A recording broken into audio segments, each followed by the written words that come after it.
The night I became a wife, I lay in the dark beside my husband and realized I had no idea what being a wife actually meant.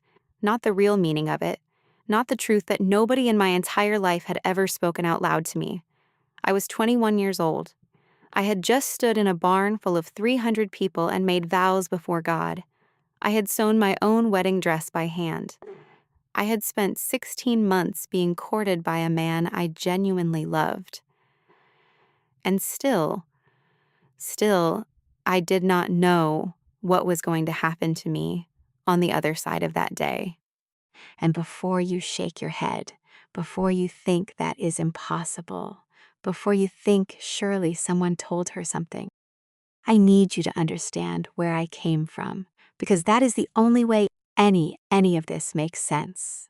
My name is Ida, and I grew up Old Order Amish in Holmes County, Ohio, the fifth of 8 children on a dairy farm where we woke before dawn, spoke Pennsylvania Dutch at the table, wore plain clothes sewn from plain fabric, and treated the human body like a locked room that God alone was allowed to enter. Our schooling ended at 8th grade. No health class, no biology chapter, no diagrams, no nurse pulling girls aside before they left childhood.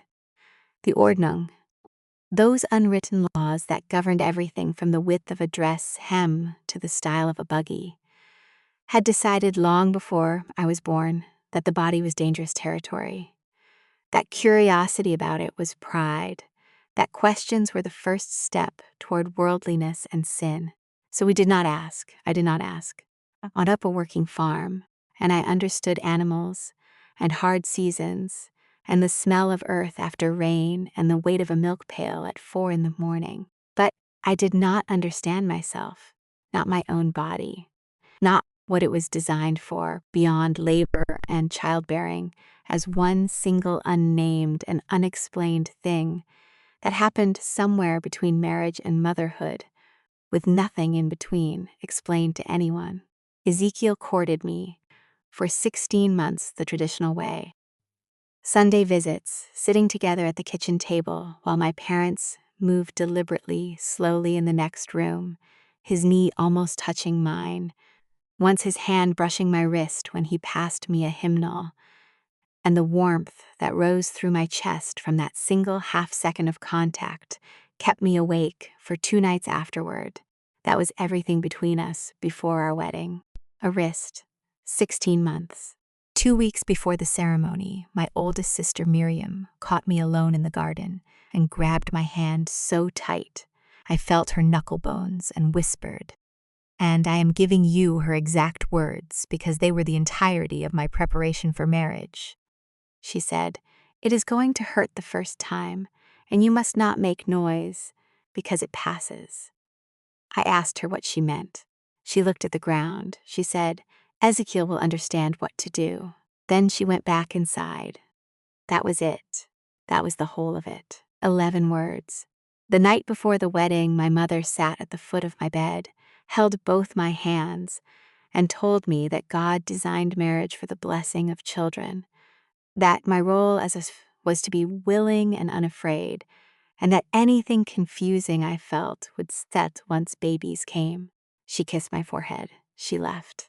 I lay awake in the dark for 4 hours with my hands pressed flat against my stomach, praying with everything I had, because prayer was the only language I had been given for the enormous unnamed thing I was walking toward. The wedding day itself was the longest of my life. Up at 3:30 to help with milking, then into my new dark green dress my mother had sewn over 3 weeks, then 3 hours of sermon in a cleaned-out barn with the bishop's voice echoing off concrete walls, speaking at length about wifely duty and submission and God's order. No rings because jewelry is vanity. No kiss because affection belongs behind closed doors. Then the meal, the serving, the clearing, the washing, plate after plate until my back felt cracked in two, and my feet had gone numb inside my good shoes. By the time the last buggy rolled away down the gravel lane, the skies was dark, and my hands were still pruned from dishwater. My mother squeezed my arm once at the bottom of the stairs, said nothing, and turned away, and I climbed up to the corner room. The room where my grandmother had died the winter before, fresh sheets on her old bed, her blue and white star quilt folded at the foot, a single kerosene lamp throwing trembling shadows across the plaster walls. I changed into my nightgown, long white cotton, high collar, the same style I had worn since I was 7 years old, nothing different for tonight, nothing to mark it as any different kind of night. And I sat on the edge of the mattress with my cold hands pressed between my knees, and I waited, and I did not know exactly what I was waiting for. Ezekiel came in wearing plain cotton pajamas and closed the door, and I looked at his face and saw something I had not expected to see. He was terrified. This man who could frame a barn from raw timber, who could gentle a spooked horse with nothing but a low voice, who everyone in the district called steady and capable. He looked like a boy who had just been handed a question in a language he had never once been taught. He sat down beside me. The mattress dipped. We didn't speak. And then he said, in a voice so quiet I almost missed it, "Ada, I'm not entirely sure. I don't know what I'm doing." And something cracked open in my chest that was almost relief, because neither did I, and at least we were lost in the same dark together. Two people who could run a dairy farm, deliver a difficult calf in the dead of winter, build furniture by hand, raise animals and crops and children, helpless in their own bedroom because 300 years of tradition had decided that ignorance was the same thing as purity, and that silence before marriage was the same thing as preparation for it. What happened that night, I will say plainly, without detail. It was painful and brief and full of confusion, and neither of us had been given a single tool to make it anything else. He had no knowledge, I had no knowledge. We were both working from nothing. I lay awake for hours afterward while he slept, staring at the ceiling in the absolute dark that only a house without electricity knows, pressing my hands to my stomach, praying the same prayer I had prayed the night before. God, help me understand. Help me be a good wife. I was waiting for some feeling to arrive that would explain why the Bible called marriage one flesh. It did not come.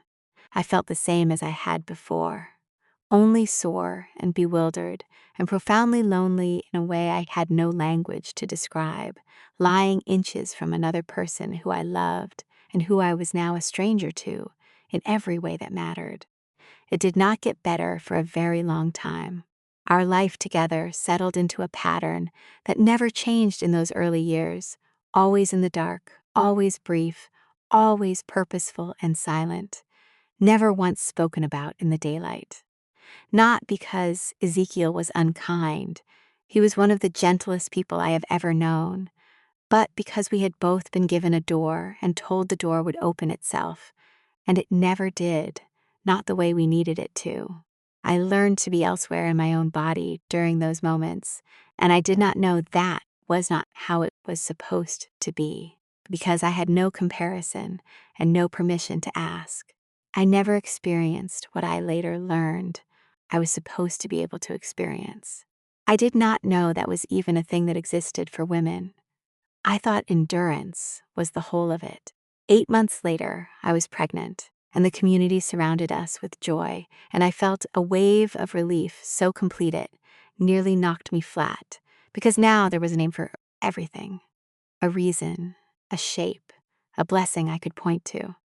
I closed the lid on every confused and sleepless night and called it God's plan.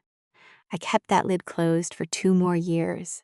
After I left, and the leaving is its own story, the shunning, the letters my family stopped answering, the silence from people who had known me since I was born. I sat in a therapist's office in a city I was still learning how to live in, and she used words I had genuinely never heard spoken aloud in my entire life. Consent anatomy. She showed me a basic medical illustration, and I sat there at 23 years old, learning the names of parts of my own body, as though I were a child in a class I had never been allowed to attend. And I was not angry. I want to be clear about that.